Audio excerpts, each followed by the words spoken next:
ladies and gentlemen, welcome to another Dish Shelter Confusion Thursday Night Hangout. Word up, yo. What is going on this wonderful Thursday night? Or so I'm told it's Thursday. Well, I'm not exactly sure, but I'm sure that in the next hour and 15 minutes, we'll figure it out. So anyways. And if not, then I go to sleep as Ladies and normal. gentlemen, I, of course, am your host, Charlie, and I'm joined once again by the prolific comic himself, Zealeus.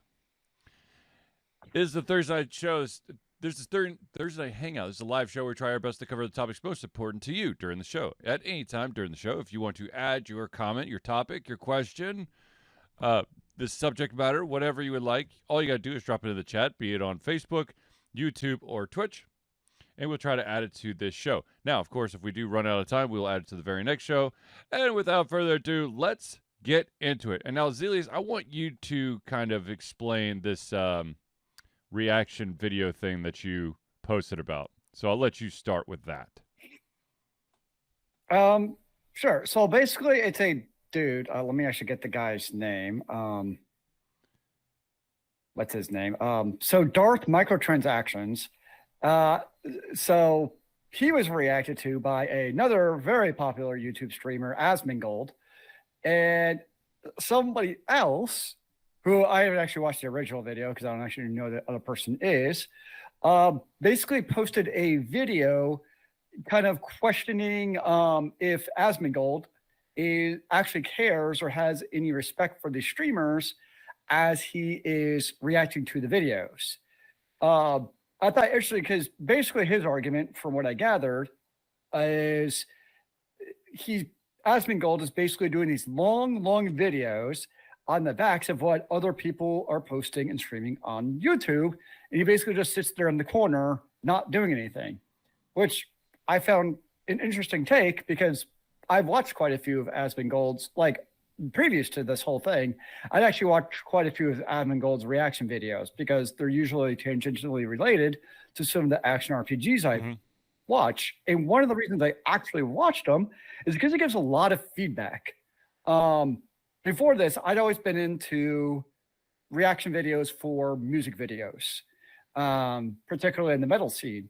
And the reaction people I usually watch are specifically because they actually give thoughtful feedback about the music videos. So in this case, I was actually usually watching Asmongold's videos because he was actually giving feedback based on the videos he was watching. Some of it might be total and complete bullshit because at this point, it's really just opinions about video games. But I never really thought much of it. And then I saw Darth's video and I'd seen a couple of his based on Diablo 4 stuff. I'm like, okay. So I watched it and basically where he comes in. So he was a bit annoyed because this other person who typed in Asmongold was basically making assumptions about Asmongold's kind of what he was doing and whether or not he respects the other YouTube artists and whether it's the right thing to do. And Darth is basically like, look, he's like one of the people who's most affected by what he's posting, reacting to. And he actually went through like Asmongold's reactions. It's like, I'm one of his most reacted to people. And I can tell you, like from his perspective, that he actually likes being reacted to. He has no problem with it because kind of like the same thing from the music video scene, it actually usually increases your engagement as a streamer. When you have a large fish like Asmongold, because he's a very big name, if he starts reacting to your stuff, then guess what? People are going to be like, oh, who is this person? And they're going to actually go check it out.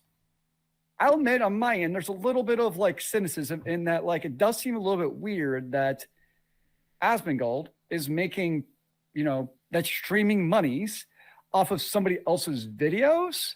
So that part to me is a little bit sketchy. But then Darth is like, I actually get, like, when he's doing this, I get more viewership in the end because people are not coming and learning about me who would not have known otherwise. And his last point, or last 2 points, one of those points was basically like, you probably should have actually talked to someone who's actually affected by this situation like me. And two, he's known people. And I think what kind of clinches it for me is he knows, Darth in this case, knows people who have asked Asmongold to stop reacting, and he does. It's not like he continues to do it. And in my mind, if like you do it and somebody asks you to stop and you just stop and don't raise a ruckus over it, then I think it's totally cool. And in this whole case of this, especially because I've watched his reactions, and to me, they're what a reaction should be. If you're doing a reaction, the whole point is to give input in your opinion about it. It's not literally to just, sit there for, let's just say, 10-minute video, and the minute is 10 minutes and 30 seconds because you give very little input. Like, he'll turn a 10-minute and 30-minute video into like an hour video because he's actually giving feedback on it. And to me, that's the whole point of reaction videos. It's not just to be there as a idle watcher, but to actually give a reaction and give your thoughts on it. So that's kind of how I feel about that whole situation in general. I'm just going to put this out here. There are so many people that do reaction videos to like music videos, and their 2 cents are like either, wow, that was really shit, or dude, that was so dope. That to me drives me absolutely bonkers. Yeah, 2 of the music videos. So there's 2 I watch a lot. One is on the video side. One's called Tank the Tech, and he's a roadie, and he'll give you he'll watch videos and break down every single instrument with actual knowledge. He'll be like, he's playing this guitar or, these drums, and he'll give you actually very specific. And he also, and normally it's live concerts. And as a roadie, he'll give very specific feedback, especially some bands like Powerwolf, for instance, is a big metal band who does lots of pyrotechnics. And he'll give you very specific, like they're using like aerosol pyro or they're using gel pyro. So you get very specific and nuanced. And the other, it's a opera singer named The Charismatic Voice. And she gives like very detailed like input as far as like literally what are they doing with their vocal cords and their mouths and like the actual science behind like the lead singer sing.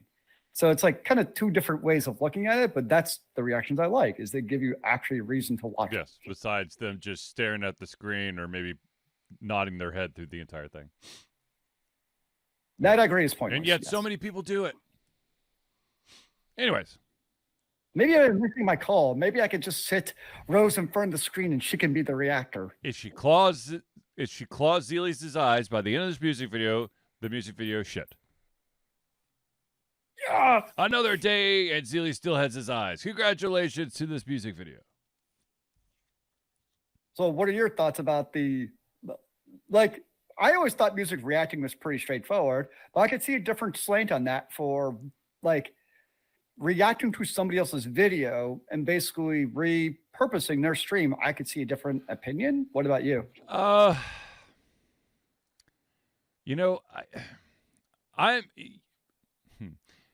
I'm all about the constructive criticism. So if you are, if you're actually adding to the conversation, like you were saying about the roadie or about the opera singer, you're actually someone who's watching your reaction of a video is actually gaining something, some sort of knowledge, then I'm okay with that. I would love to see how, well, no, I wouldn't, because I say I would love to see someone's reaction of how I play video games, but I'm sure that I probably play them wrong for the many years that I've been playing. Yeah, I don't know. There's a place for that as long as they're, what gets really weird is when you have those people who literally just do like a reaction of a reaction of a reaction of a reaction of a reaction. And it's literally just these 2 morons just have a conversation, just FaceTime each other and discuss whatever the hell you're talking about. Instead, I understand. Yes, you're creating content, and you are too lazy to source the material because you want everyone to actually just watch your video and not watch someone else's video and then come back to your video. I understand. Like Reactception. React, the sequel of the reboot of the remaster, 2nd edition. Oh, dude. No, like I said, there's a place for it as long, and in my opinion, as long as it's constructive criticism. I'm cool. Okay, so so there was we talked about this last week. The news about Blizzard being hit by some serious layoffs, and that affecting their unannounced, or I guess unnamed, because it was sort of like hinted at their survival game. Well, I think they mentioned it like in 2022, like yes, specifically at a convention. they said, it's a whole new universe. It's a bunch of people and storylines you've never seen. So I mean, they well, anyways, as part of that layoff, that's not the only department that got hit. In all, I believe, hold on, let me make sure I get the right numbers here.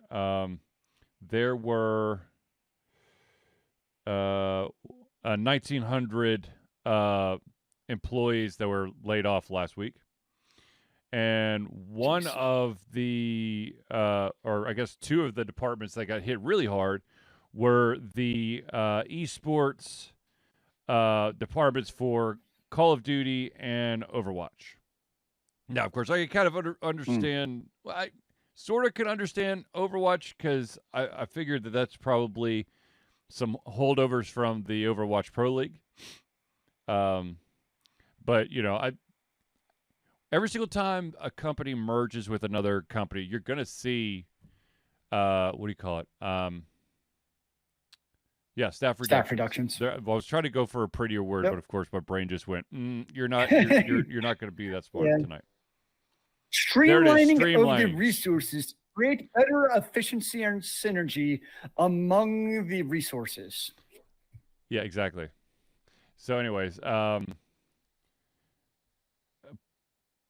mean, it's unfortunate. The associate director of the Overwatch League, of course, was among the individuals who were cut.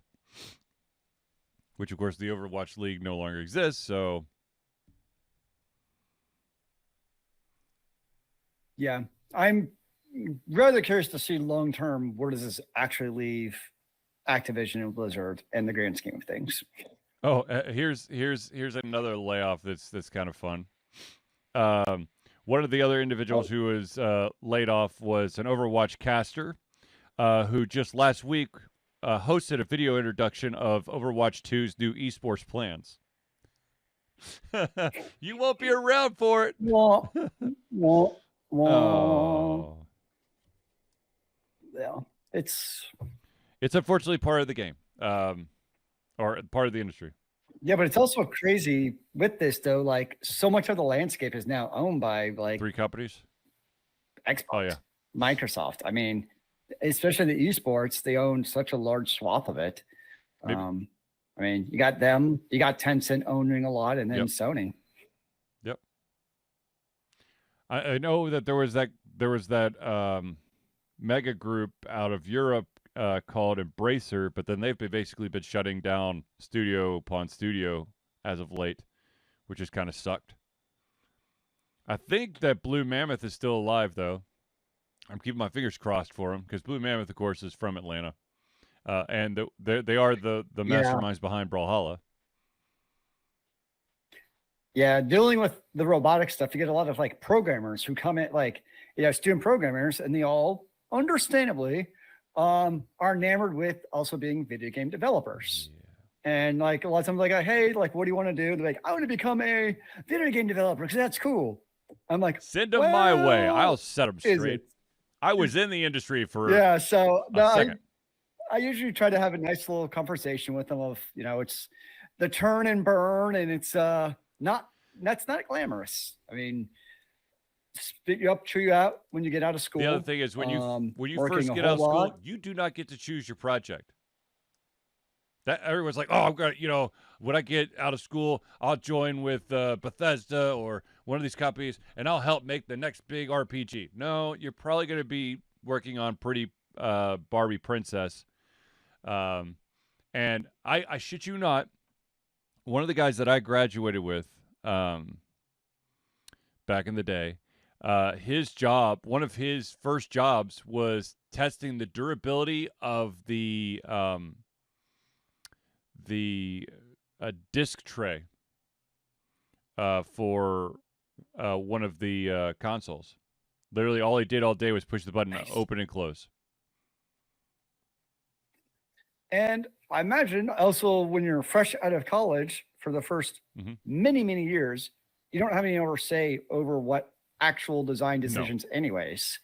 It's, you find a bug, you report it, and it just goes into a black hole somewhere. That's if you're a tester. If you find a bug. If you're a developer, it's literally just your balls are stapled to a wall, and hopefully they'll remove the staples, and you'll keep your job after they're done doing crunch after crunch after crunch. Like, I'd also assume, like, let's just say you are a developer, and let's just say Call of Duty. I imagine as a developer, you're also doing a very small niche part of the overall game as a whole. Like, you might be doing just with how do guns recoil. Yep. That's your job. That's it. Yep. Just data input. Yeah. Yeah. So I see that a lot going high. I mean, I was kind of the same way in high school too at one time. It's not an uncommon aspiration at all.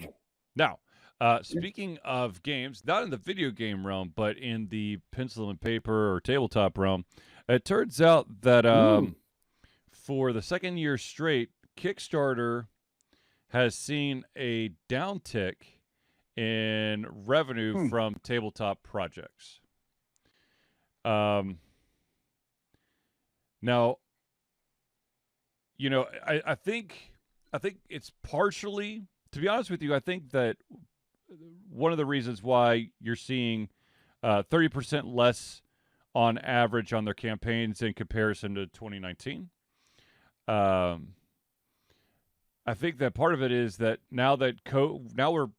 I think COVID helped boost those tabletop things because everyone's got to stay home. But now that everyone is going out and finding other stuff to do, I think that tabletop is probably not getting as much money, unless of course you're Nerdburger Games, and then you make exactly the amount of money that you want plus more. Yeah, I mean, it makes sense. There's going to be ebbs and flows and peaks and valleys with all things. So I'm not surprised that at some point you're going to kind of see, kind of the peak, and then maybe a couple of years they'll pick up. So if you wanted to just like get really into the numbers here, dollars pledged to successful tabletop Kickstarters, and this is in the millions, by the way, before I start, just so that I don't make it sound like no one's making any money. But overall, for Kickstarter, for successful tabletop Kickstarter games, in 2021, it was $270 million. Okay. Then in 22, it was 23.4, and 236.4. Good Lord. And yeah, no. I was like, that's a big and problem. then in 2023, it was 226.2. So there's been, like a $50 million drop off between 2001 and the end of last year.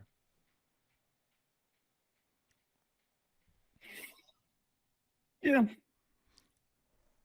I mean, at some point, I would also imagine there's a bit of probably Kickstarter fatigue too.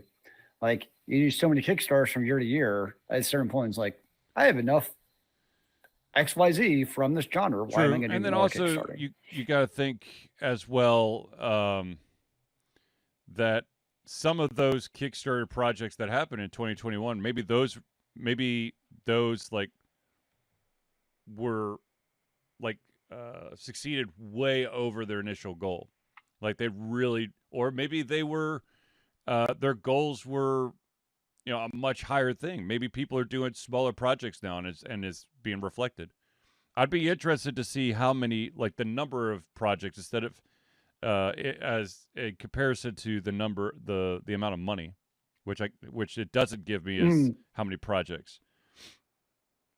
Yeah, that'd be a very interesting analysis to be like, has the amount of money for a Kickstarter gone up or down is also a very relevant statistic. Now, in the grand speaking of things. Kickstarter, I am so freaking happy and heaving sighs of relief left and right. When I went to Chattacon, I ran into these three authors from FalStaff Books, and they were running a Kickstarter. Zealeus actually made comment to one of their book cover styles because it was a Bruce Springsteen cover.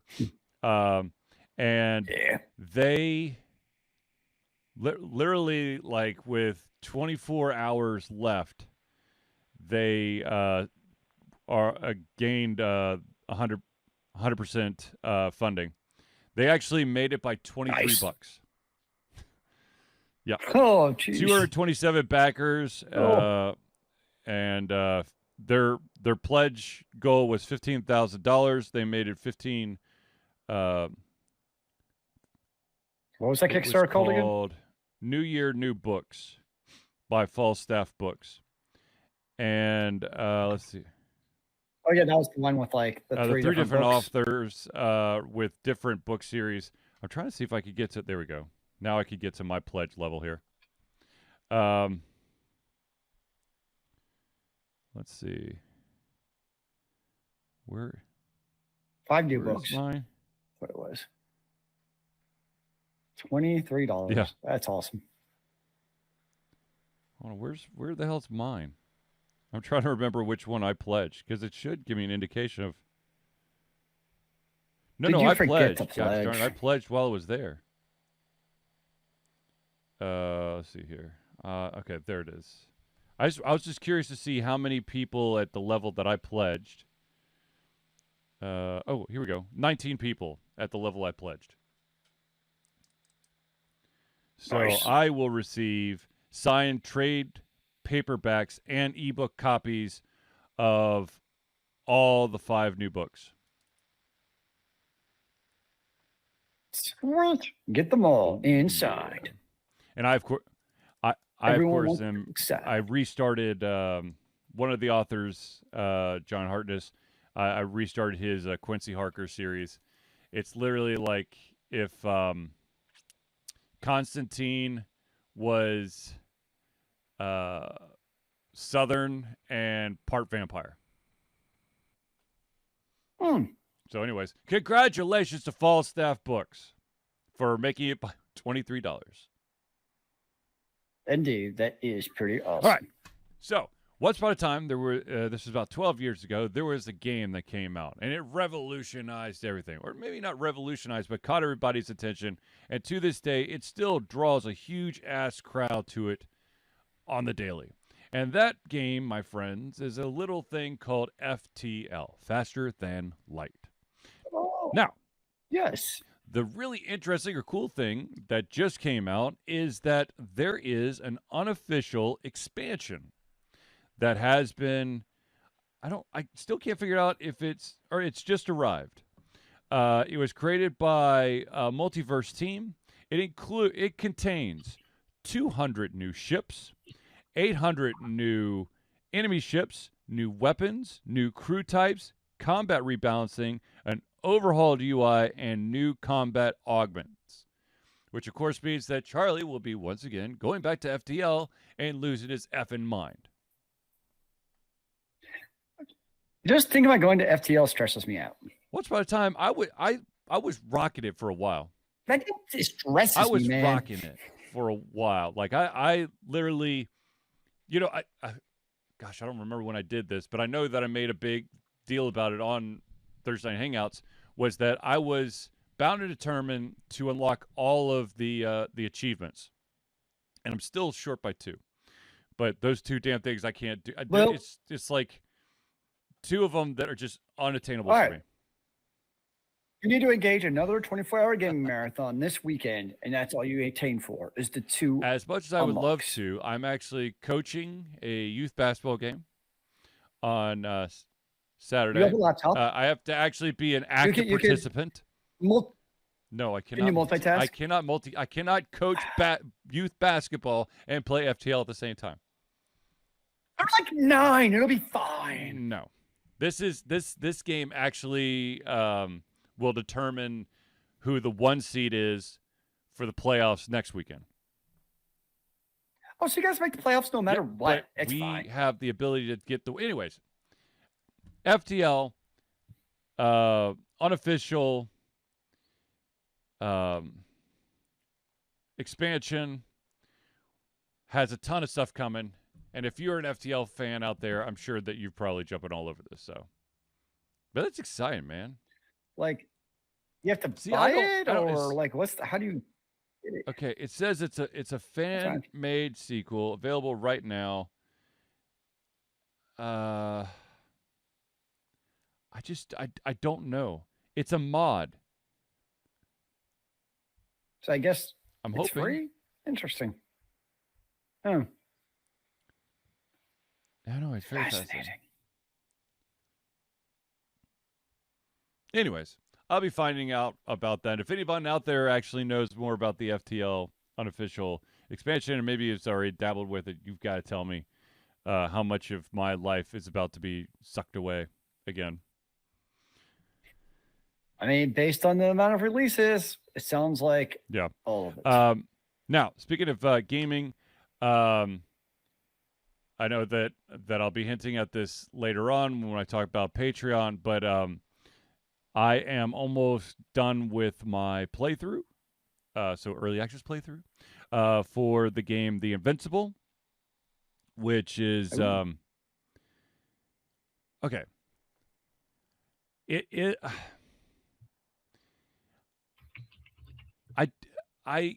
This category has always bothered me, and it's called a walking simulator. Okay, and this game has got a tag to it. And walking simulator, I don't know. You know, did you walk? You feel do like you're walk. walking? However, you can drive, and at one point you do fly. So it's not all walking, and Oh, I see. Yeah, I did not know walking simulator was yes, even it a is. genre. Oh my gosh, it's huge. I don't know. I don't that I just learned something new. That category just, I don't know. Anyways, it's a phenomenal game. It's based on a book. And basically you wake up with no memory of how the hell you got onto this planet. And of course, as you play through the game, you could have flashbacks that kind of fill the blanks. And sounds like there's a lot of story yes, there is involved a in this. shit ton of story involved in this.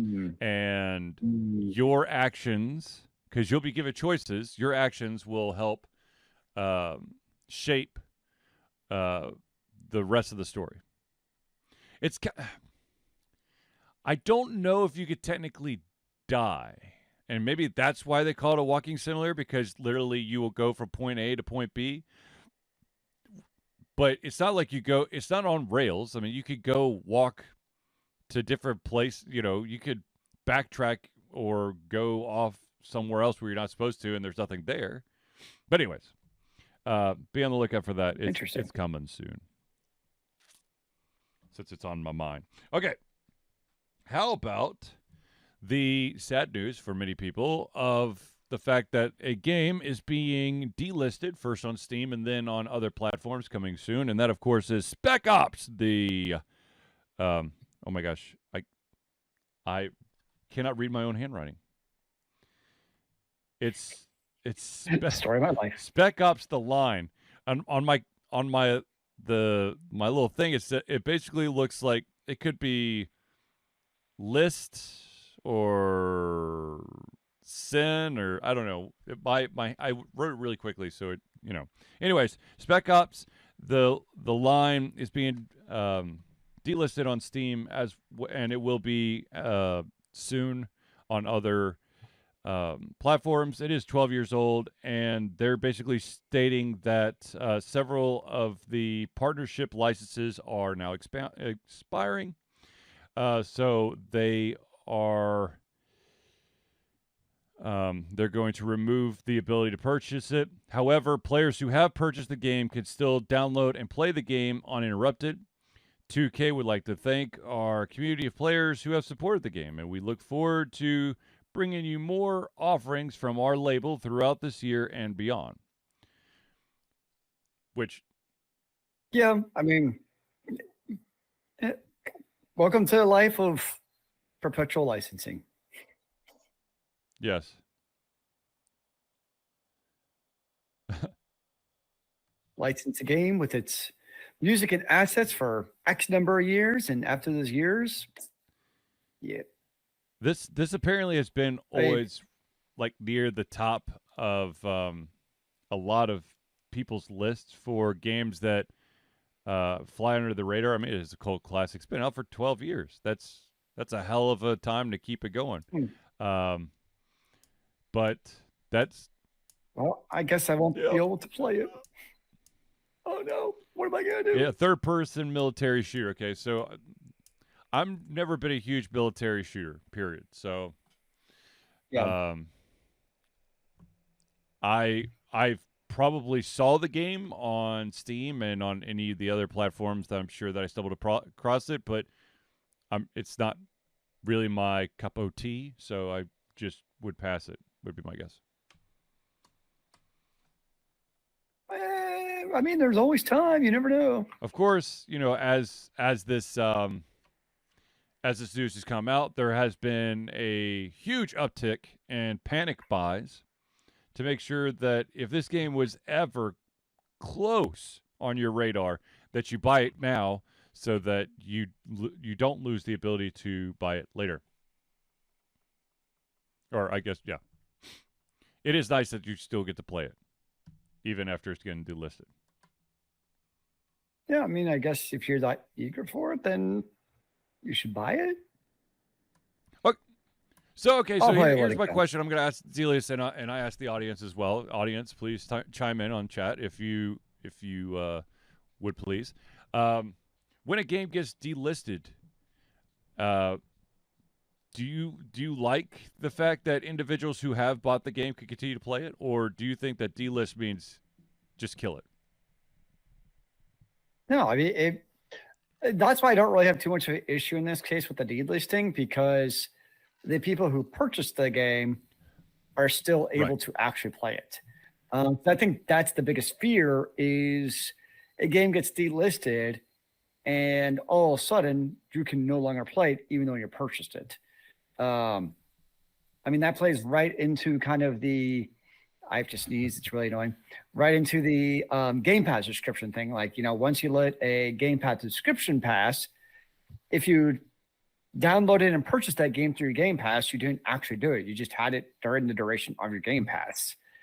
I'm honestly sure that, like in this case, I'm sure that publishers would love to take away your ownership and then magically re-release it under Spec Ops 1.1 a year later, but yet to repurchase it.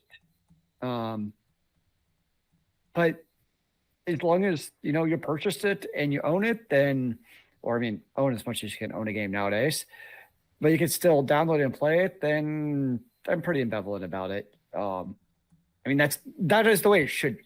If the game gets delisted, I get it. It happens due to, partnerships and whatnot, but you should definitely still be able to play it. And I would have a definitely much Sam more says problem if Battlefield 1 servers go dark, life won't be worth living. I know he's actually not being facetious, but facetiously speaking about BF1 going offline that is the real concern for a lot of online games. I had good examples, actually. I am playing a lot of Warhammer Inquisitor, their ARPG, and the developer has already said, the game is basically in maintenance mode right now.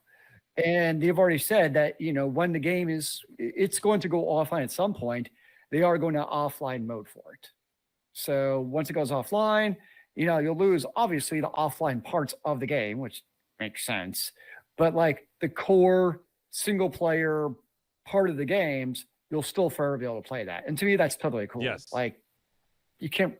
I can't really say much about the online parts going away because it is what it is.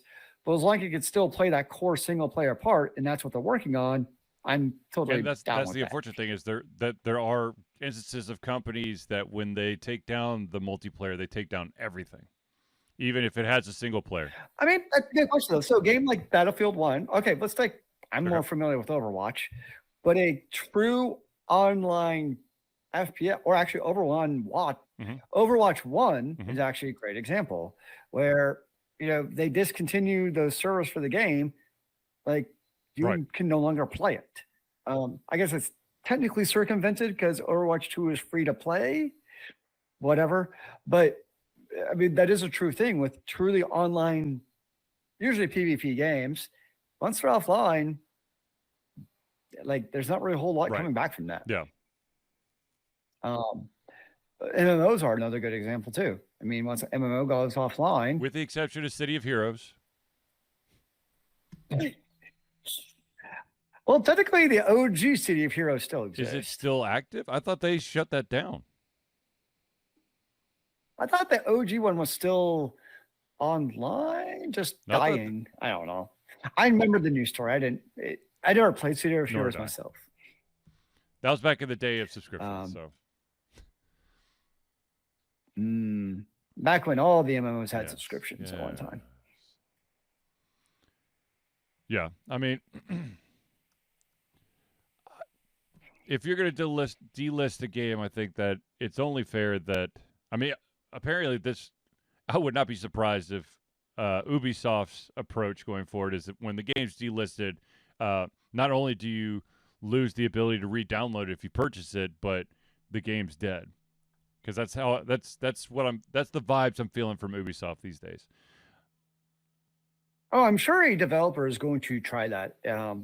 And probably what will happen is the backlash the first time it happens will be deafening. The internet will have a great uproar. The publisher will relent and be like, oh, we didn't think people would actually care. And they'll relent, and then it'll happen again. Right. And it'll happen again, and eventually the uproar will stop, and then that's what's going to happen. Yes, it's going to happen. That's just the way it goes. All right, ladies and gentlemen, we're going to pause real quick to thank the individuals who help Alter Confusion be the Alter Confusion that you love and adore. And these, of course, are the friends of the show. So without further ado, let us start off, as we always do, with the Indie Cluster. The Indie Cluster is an organization of independent game developers that want to gain exposure by being involved in the community. They collectively journey to popular conferences as a traveling booth to help gain attention for their games. They make partnerships in local communities to bring games to the mainstream mindset. They highlight local, unusual, and rare concepts to challenge the paradigm of the common. They also host events to teach kids and minority groups about game development to hopefully one day enter the industry themselves. For more information, go to indiecluster.com. The next shout out we got to give is to the AV tech wizard himself. And that, of course, is Noodle Boy Media. Founded in 2015 by Andrew Tran, Noodle Boy Media, previously White Kid 47 Media, is your choice for professional photo shoots and panel recordings at conventions. They pride themselves in providing a high level of professionalism, top-notch experiences, and quality services. If you want more information and to view their full list of services, check out facebook.com/NoodleBoyMedia today. And I also just learned today some sad news, and that is that Noodle Boy will not be going to MomoCon this year and maybe never go to MomoCon again.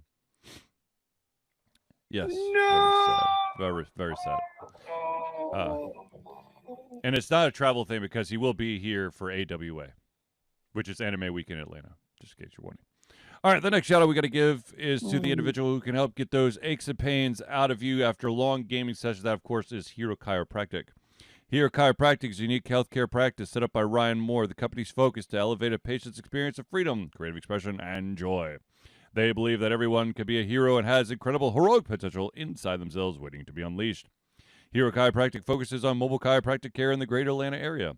They are committed to healing clients by creating a plan of action uniquely suited for each person. They make that plan of action as convenient and affordable as possible, and most importantly, suited to your individual needs. For more information, go to herochiropractic.com. The next shout out we got to give is to the music maestro himself, the individual who helped out Alter Confusion in a weird bind. That, of course, is CrossPad Creative. Need a new logo or want to work on a full branding and content strategy? Or maybe you need music or audio for your content, just like Alter Confusion? CrossPad Creative offers a whole host of solutions for individuals and small businesses. Just email Josh at crosspadcreative@gmail.com and see what he could do for you. And the final shout out we got to give is to the original patron, the OG. That, of course, is Agile Axiom. By day, Axe leads both the development team and system administration team working with satellites at NASA's Goddard campus. But while not in meetings and many times during, he is the Agile evangelist, Agile Axe, championing the philosophy of Agile and trying to make the world a better place for software developers, testers, system admins, and software projects the world over.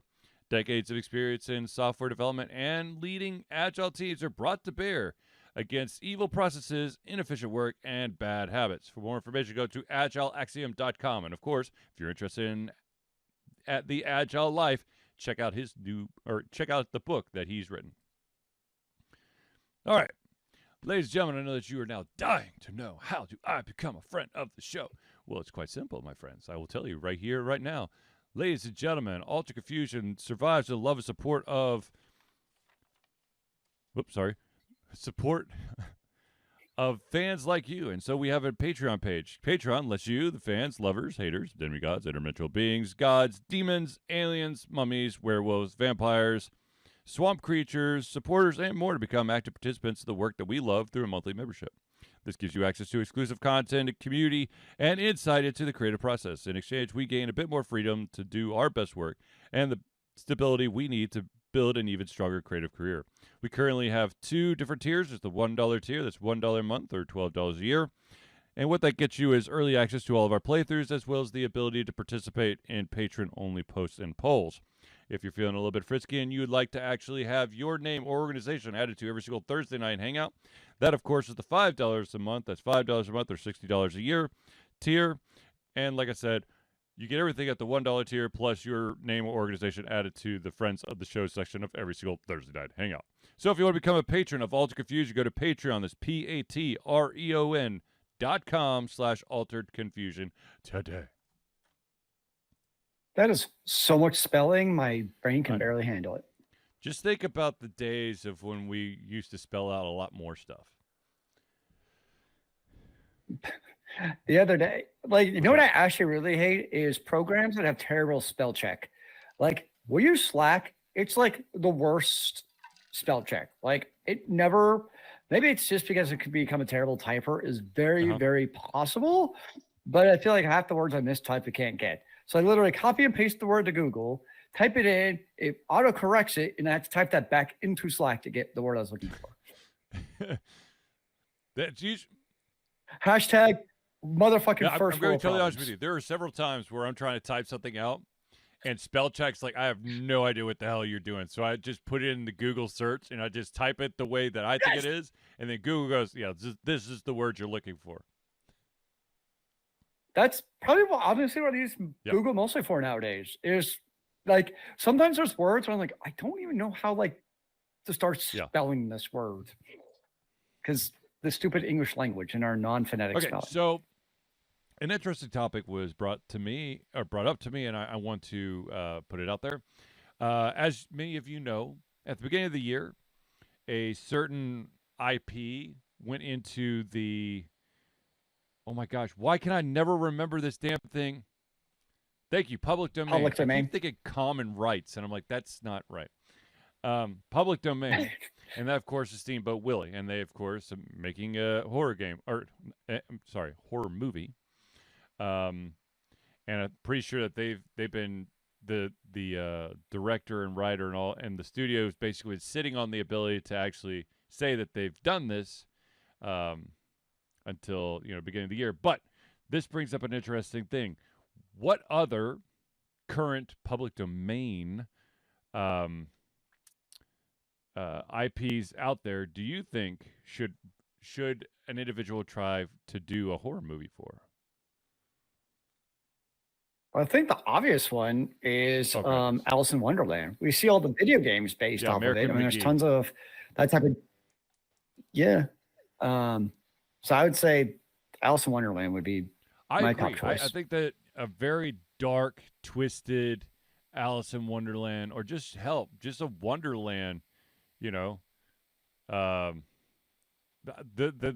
game with that you could play on the PC has Alice running around with a knife in Wonderland, so it wouldn't be that big of a jump. Just saying. I don't know what else is in public domain, because I mean we are starting to get to that point where kind of the first big popular cinematographic characters are starting to matriculate into the public domain. How about this? How about this one? How about a horror movie based on Peter Pan? It kind of reminds me of it's the whole idea of like there's the book where the orcs did nothing wrong and they were actually like the good industrialist, and like the elves and humans were like the evil like Puritans who wanted to do things back in the day, not like in the hated change. Kind of the same thing where I could see some of these do the twist where it's like Peter Pan was like actually the evil one who, you know, Captain Hook was just trying to save the little boys and help them out. And Peter Pan wanted to be the, you know, the evil kidnap kids to keep them kids so he has friends to play with. Yes. Yeah, with lots of really probably bad sexual undertones there going on. That's why I was trying to like, how do I steer this? Ran right through the roadblock. Thank you. But yes, I think that's why we're going to see for a lot of these, because most of these stories we've seen the good side of them. You know, time it like every possible variation of how they're the good guy. So I think that's where you can have an interesting story of flip it. And that's, I mean, that was kind of the original intent behind why a work should go into public domain. Like you have X number of years where you're copyrighted privilege because you came with the idea. It's kind of a reward to take advantage of that. But then for the overall, I think this is also when there's a bigger emphasis on public works and literature and those type of things anyways, where there's the idea of kind of the overall community good. Like what is best for the overall community, not just corporate shareholders. And the idea of the overall the idea of the overall community good was that ideas go back into public domain, kind of like patents expiring, because then it's an overall better for society that we can all take advantage of these products and ideas instead of just being held to a small cast of people. When I say cast, I mean like social cast. So yeah, that was the whole idea, which to me, that's a kind of what is playing out, or hopefully is that some of these characters where all of the good sides have been already played out to death. And now we can see kind of the opposite side. How about Wizard of Oz?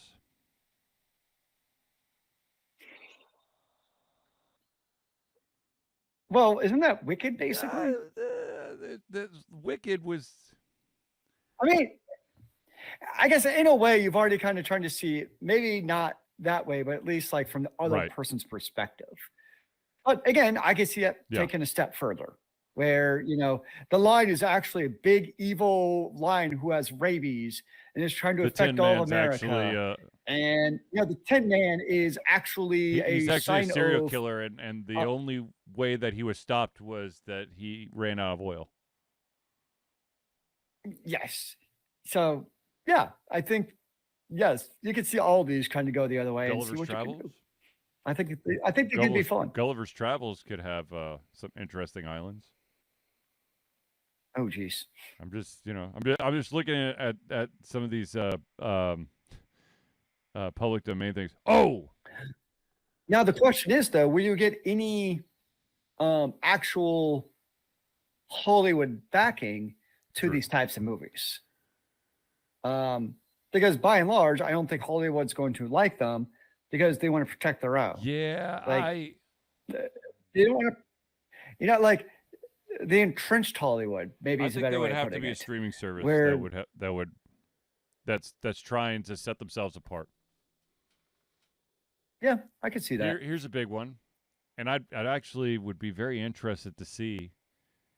But how about Sherlock Holmes?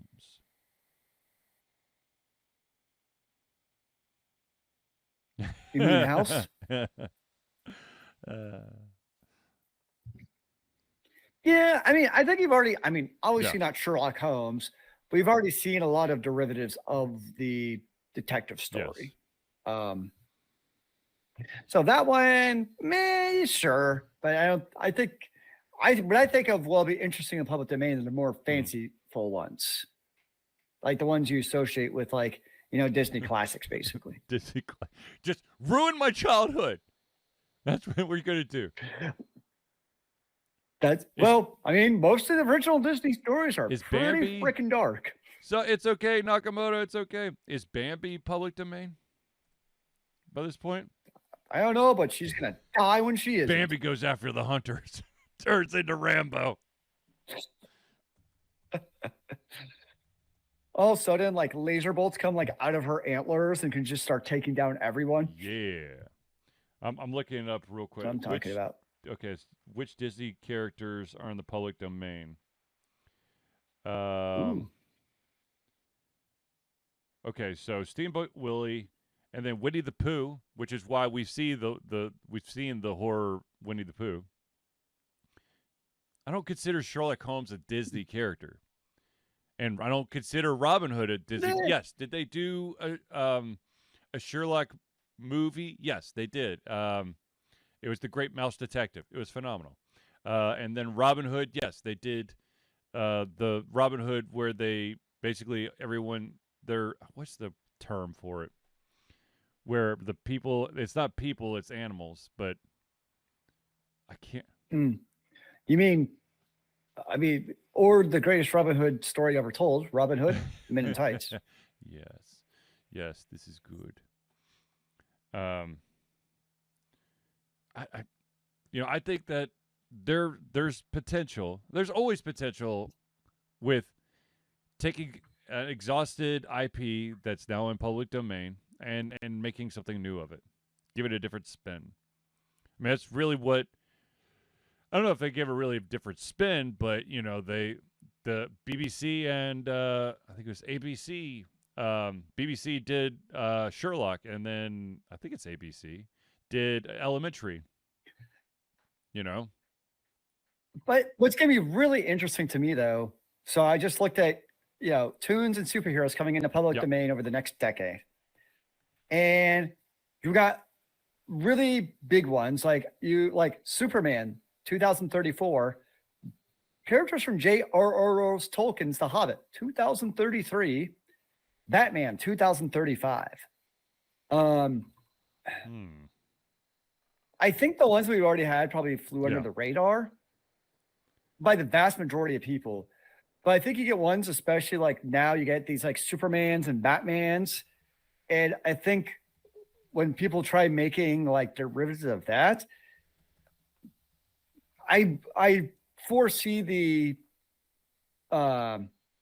IP holders still trying to do something about that. I don't know what, but I just don't see them letting us making our own Batman movie. Like, I don't know what they're gonna do, but I just foresee that they're gonna try to stop it somehow. Yeah. No, you're right. With that. I mean, because when original laws were made, you didn't have these, like, so much of corporate society wasn't based around these entities. Like, that wasn't consideration. And now it's completely flipped on its head where, they hold the purse strings to a lot of powerful people. So that's where I'd be very curious to see where that actually goes when some of these characters go into public domain. That a lot of, if a comic book character goes into public domain, it's probably because it was a failure. I mean, not to be mean, but like, okay, so here are some of the comic book. Here's a doc. Oh Lord, what? That can't be right. This is a list of all public domain comic characters. Okay, so you have Dr. Hormone. Sure. I don't think any. Well, I mean, it could be a horror sex flick. Oh, good deal. Right. No, I just, I'm always up for, if you're going to rehash an existing property, let's try something different, Well, I mean, I would love to see the Batman story where he is truly the bad guy. Yeah. Ooh, that would be good. Ooh. I mean, that's basically the premise. I mean, you do look at some of, what he does, and especially the dirtier versions, like his Dark Knight Rises and vigilante is whatever the damn word is. Thank you. Vigilanteism, yes. I mean, that's always been a subplot in his stories of, the public and the police. Granted, the police are usually corrupt in them, but still, not like vigilantes. That was literally like 2 seasons of The Arrow, the TV series, was that kind of whole plot line of, he's a vigilante, he thinks he's above the law, and he's actually a bad guy because of that. So, but I think taking that a step further where he actually is the bad guy, like, yeah, or he's truly the bad guy, but he thinks he's the good guy. Well, of course, you would have to play that he's in his own little world. Or the Joker is the good guy and he's the bad guy. I say that Harley Quinn's actually controlling them all. I mean, Miss Margot can control whatever she wants. I don't know if she's still Harley Quinn or not. That's actually a good question. I don't know. I feel like everything's changing in all the universes. True. Okay, so I do want to bring this up because I am sad and angry, and I figured that we'll just jump in and make everyone else sad. And Batman Death Wish 10. I mean, he kind of is a Death Wish driver. Makes me think of Death Race, which is actually a fun movie. Oh man, now you derailed my thoughts. Oh yes, ladies and gentlemen, over there. For those out there who have Amazon Prime, you may have noticed something just happened, and that is ads have been introduced to all of your viewing pleasure, unless you want to pay the premium price and take those ads away. And you know what I've seen? I've seen more ads already tonight on Twitch than I've seen in the last month combined. I don't know what Twitch is doing. I'm getting tons of ads. It's really annoying me. It's because we're an affiliate. I have to fix that. The problem is that there's an algorithm that if I try to space out the ads further, when the ads happen, they go longer. Interesting. So yes, I will have to figure that out. Yeah, no, Netflix is, Amazon. Yeah, I don't even know anymore what streaming services. It just makes my head hurt. Yeah, to be honest with you, I was watching Reacher, and that's when it first hit me. And look, this is the same. Here's the thing. If you are, ladies and gentlemen, if you are in the industry of streaming services that put ads into things, okay? There's got to be a better algorithm out there that allows you to place the ad so it's not like mid-sentence. Or my favorite, this is what Hulu does all the time, is that when you're watching shows on demand, the shows already have the cuts for the ads. And literally Hulu will, 2 minutes after that cut has happened, will then throw the ad in. And you're just like, what the shit? Wait, so I've already watched all of Reacher.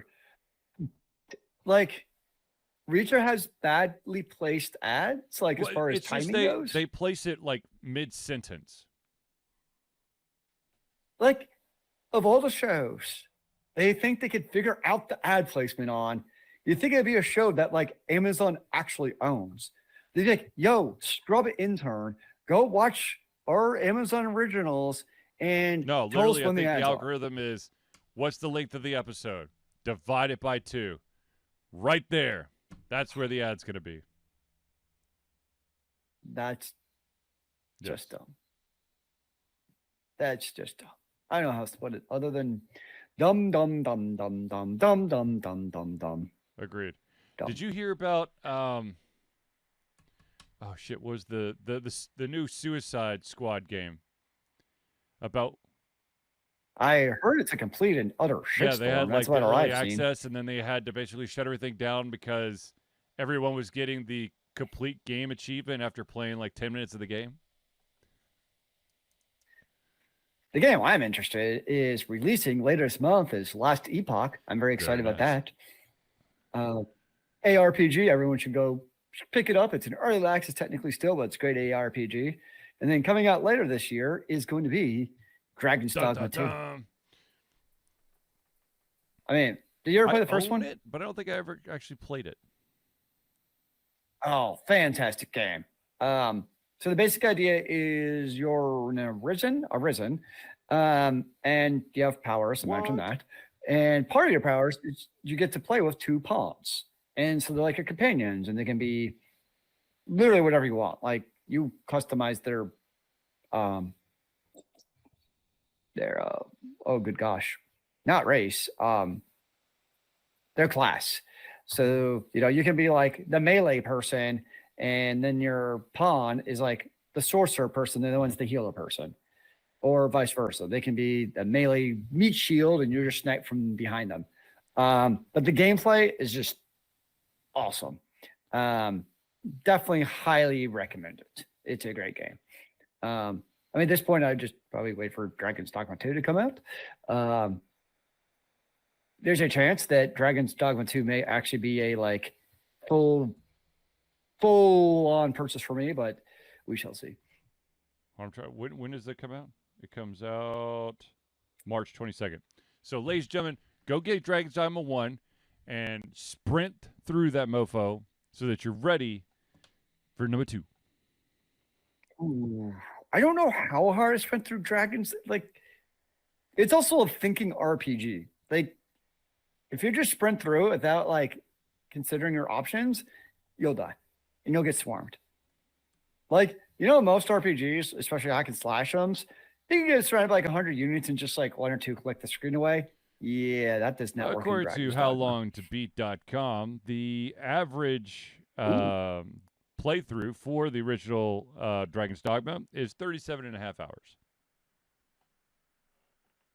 I was going to guess 40. If you want to go for 100% completion, which I no longer do, thank you, Swickedham, the average is around 103 hours.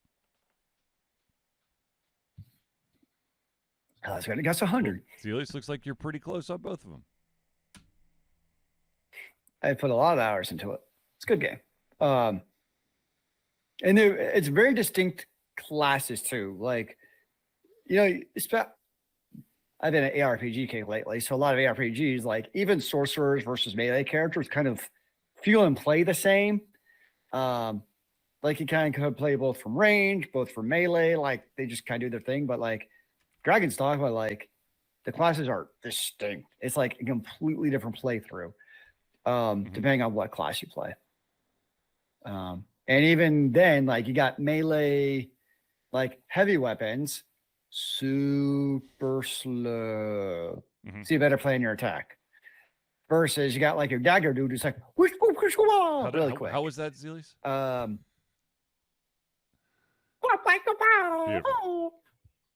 Those are daggers. My hands are daggers, in case you couldn't tell. Yes. And then you have like sorcerer, obviously. So many different options. Just a great game. Great game. I'm trying to bounce it around. I'm trying to find that FTL thing. But what FTL thing? The expansion? It's hold on. Oh, there. Thank you. Crap. Now, of course, I forgot what I was about to say. No. I forgot. I did. Forgot yourself again? It's those days of the year. That's basically every day now. Isn't there like 365-ish of them?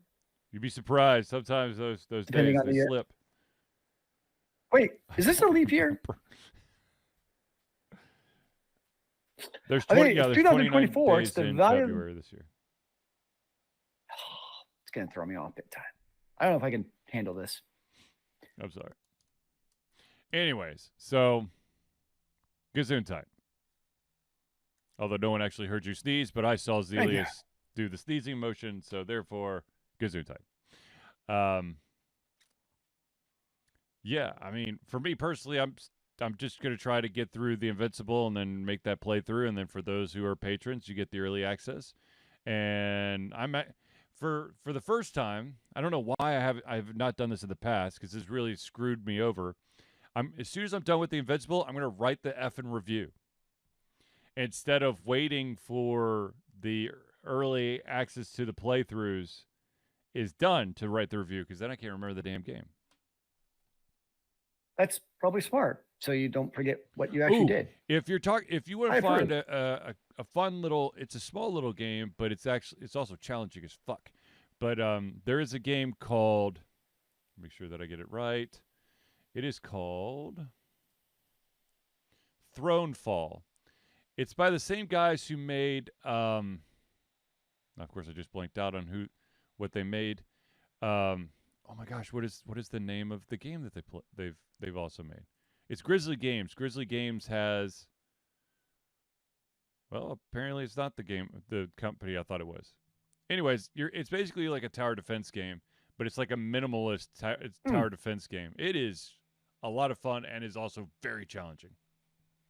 And you are going to have to replay levels in order to get enough, because when you succeed, or if you play long enough, you get experience points, and those experience points go against like an unlocking mechanism that allow you to gain a different build for your I guess king character, your main character that you'll be utilizing a lot.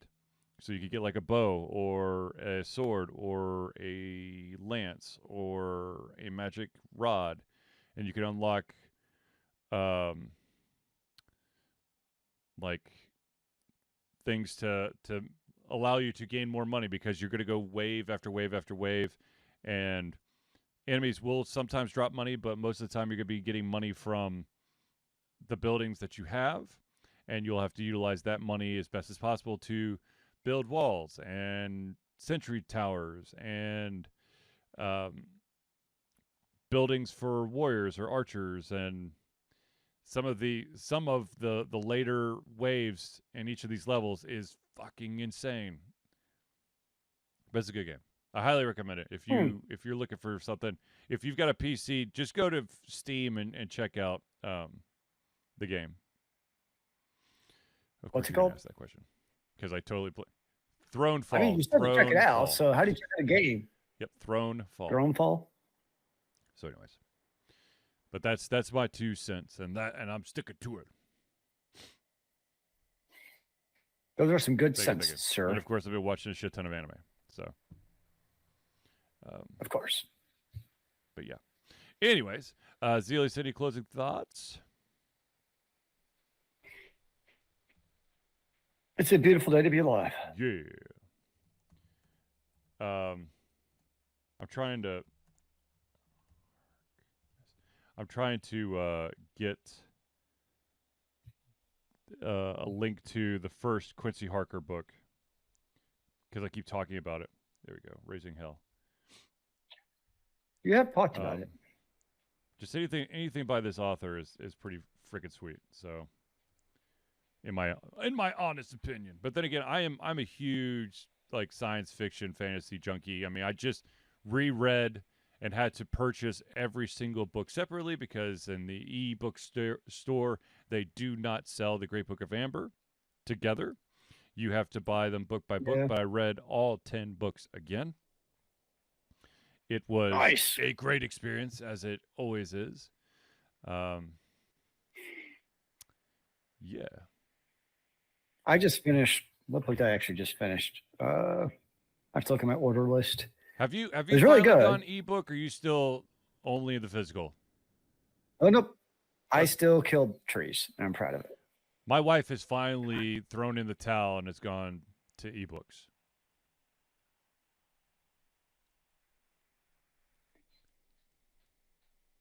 Zealeus is lost. He does not know what books he reads anymore. I don't. I don't know what I order these stupid books, and I don't know the author's name. I mean, I'm reading I'm reading. There we go. What we got? It's a series called The Faithful and the Fallen by John Gwynne. Does that name sound familiar? Or Gwynne. I just finished the second book. It's definitely dark fantasy. Like, it's not going to make you happy. I mean, it makes you happy, and that's very well written with good characters, and it's interesting. That part's good. But the story subject, the story matter. Yeah, it's dark. It's basically, there's like the avatar of good and the avatar of evil, and they must find their allies and fight each other.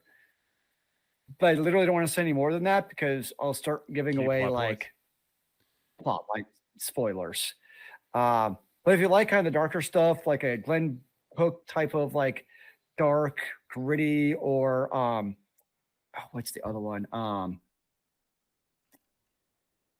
Joe Abercrombie. If you like those type of books, like Joe Abercrombie, those type, like you'll really like this. It's very much the same style of lots of fights, people die, your favorite characters.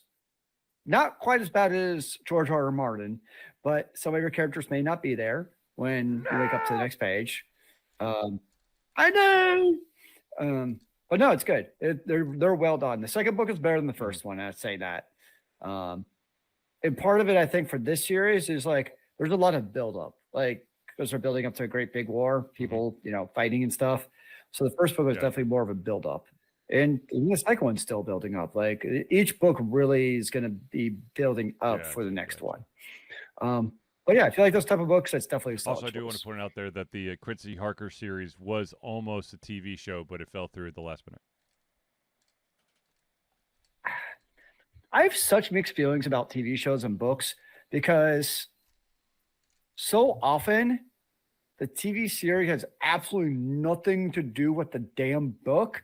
And on top of that, regardless of how much it has to do with the book, is at some point it diverges. And this is movies too. It's not just books. And then like, especially like fantasy 5-size series outside of like Lord of the Rings, they just typically don't do justice at all to the original source material. Like I know, like one of the books, like one of the authors I love is Sarah J. Maas. Very popular books, throne of blah, blah, blah. At some point, it's going to be made in a TV series.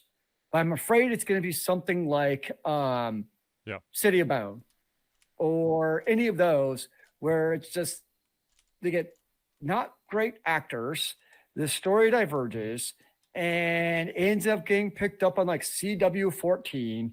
And after like 2 seasons, it just stops happening.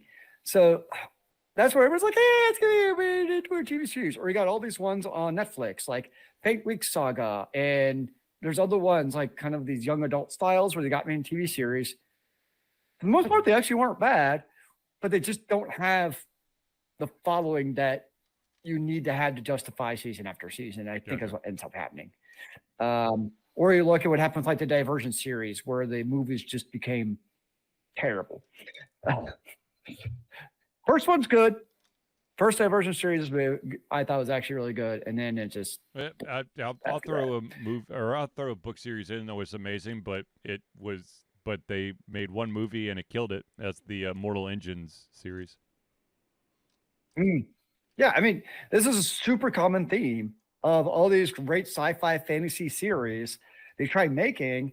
And outside of something like Lord of the Rings, and I would argue, I know some will argue against it, but even Harry Potter remained pretty true to the original source material. I know there's divergence, obviously, but for the most part, they really did stick to the original source material. And guess what? They actually did well. But then, like, when you totally, like, a great example is actually The Sword of Shannara. It had fuck all to do with the actual books. Like, nothing. Wasn't it on MTV? I actually really enjoyed it. Probably because the story actually moved. It wasn't Terry Brooks describing a fucking table for 10 pages. That's a very fair point. And then Wizard's First Rule is another one. Same exact thing. That was Terry Goodkind. It was supposed to follow the series. It kind of did. It had like the same character names, and that's really about it. But again, they didn't follow the plot at all. So it's like this idea of like, you're going to take this great idea that authors have that people enjoy. Why are you going to go and screw up the story so much that looks nothing like the original source material? Like, people like the story for a reason. But we got to make it appealing to the mass audience. I know. It already was. That's why you're making it into a show or a movie. It's because it was popular. So yes. why are you changing it? 100%. Yeah, it pisses me off so much. Yeah, like it never makes it for the better. That's the problem. Like outside of, again, I understand small changes have to be made to make it into a cinema. I get that. But outside of those changes that need to be made, like don't change the entire damn story. It would be like if they took Harry Potter and all of a sudden instead of Frodo going to Mount Doom, it's like, oh, Legolas is joining you to go to Mount Doom. And, oh, by the way, it's no longer going to be King Aragorn. It's now going to be Queen, whatever the elf chick is. Like, she's actually going to be the leader of mankind going forward because it's going to appeal to more people because it's Liv Tyler and people know her because she's a popular actress. So we want to appeal to the masses in that way. Orcs. That's too dark and has a bad connotation. So it's now going to be leprechauns. What about robots? Alien hybrids. We got to. Oh no, they're actually fighting aliens. Like it's actually from like the Aliens movie. It's like they're the ones who are actually the orcs. What we find out. Prometheans. Yes, and all of a sudden, like Arnold Schwarzenegger makes a cameo. Get on the chopper. What? But the sad thing is, as much as we joke about it, like that's literally what they're doing to like most of this young adult stuff that they're translating from the book to the movies. Is they're doing exactly these weird things they joke about, and then you see it, and you're like, "What did they do?" Yeah. Anyways, ladies and gentlemen, I think that Zealeus and I could continue to go on tangents all night, but let's just call it a night. And if you have, once again, if you have any questions or topics that you want for us to talk about in the next show, just drop it in the comments of where the video is going to reside, or you go to our Discord page, hit us up on Twitter, Facebook, all those social media platforms that I'm blanking out on. But anyways, without further ado, ladies and gentlemen, thank you for tuning in to the Ultimate Fusion Thursday Night Hangout. For myself, Charlie, and Zealeus, it's been a pleasure getting ready to come our heads, our mouths, and of course, our hearts. We'll be back next Thursday for another Ultimate Fusion Thursday Night Hangout. And remember, kids, keep on gaming in the free world.